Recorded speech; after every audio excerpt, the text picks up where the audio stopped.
Hello বন্ধুরা, welcome to নতুন একটি ভিডিও নিয়ে চলে আসলাম তোমাদের জন্য ফরেস্ট গার্ড এবং জিআরপিটি এক্সামের ম্যাথ।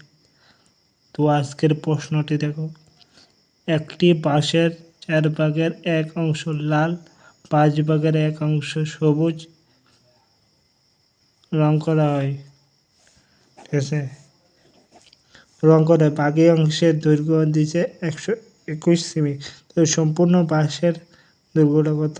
ঠিক আছে, 3টা পার্ট, একটা পার্ট এটা, একটা পার্ট এটা, একটা পার্ট এটা হলে সম্পূর্ণ বাঁশটার কতদূর আছে, সম্পূর্ণ বাঁশের দৈর্ঘ্য মানে লম্বাটা কতদূর।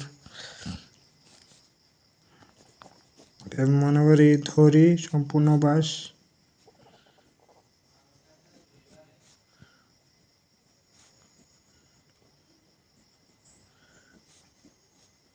ওয়ান,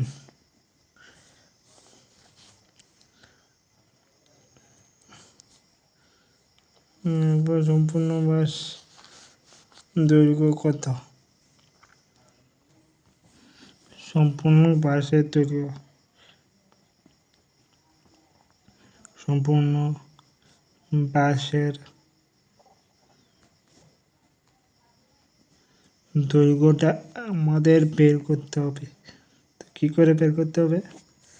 তাহলে প্রথম ধরলাম সম্পূর্ণ বাঁশটা হচ্ছে 1, এর ভিতরে রং করছে -4/5 করছে লাল, -1/5 করছে সবুজ, ইজিক্যাল টু বাকি অংশের দৈর্ঘ্য মানে এটা হচ্ছে উত্তর অর্ধেকটা যেটা বাইরে আসলো। তাহলে কইছে রেজাল্টটা কত বার করতে হবে? তাহলে রেজাল্টের লসাগু করতে হবে, 4 আর 5-এর লসাগু ভাঙাতে হবে। কোনো নামাতার ভিতরে 4-5 নাই, তাহলে গুণ করতে হবে 4-5-এ 20। তো 20 এটার নিচে 1, এই 20 দিয়ে 1 ভাগ করলে 20, 20 মাইনাস 4 দিয়ে 20 ভাগ করলে কত? 5 ঘর, 5 দিয়ে উপরটা গুণ করলে 5 হয়, -5 দিয়ে 20 ভাগ করলে 4 ঘর, 4 সমান 121।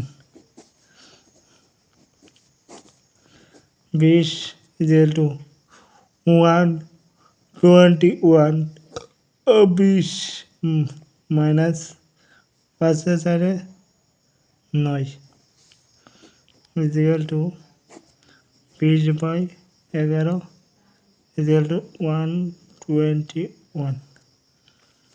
এটা বাড়ে ভাই কী করতে হবে দেখো, এবারে এটাকে কী করতে হবে? এটা নিচে 1 বসে কোনাগুনি গুণ করতে হবে। ঠিক আছে, তাহলে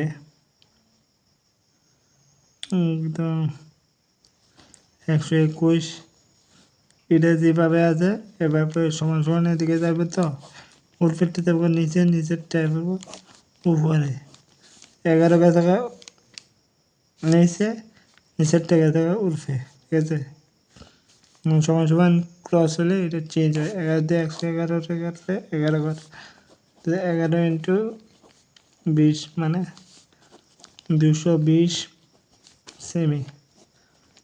বুঝছো?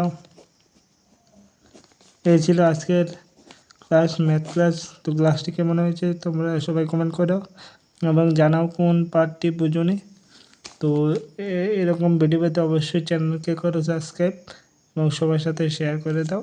এটাই তোমাদের লক্ষ্য। ভালো করে পড়াশোনা করলে অবশ্যই চাকরি আসবে।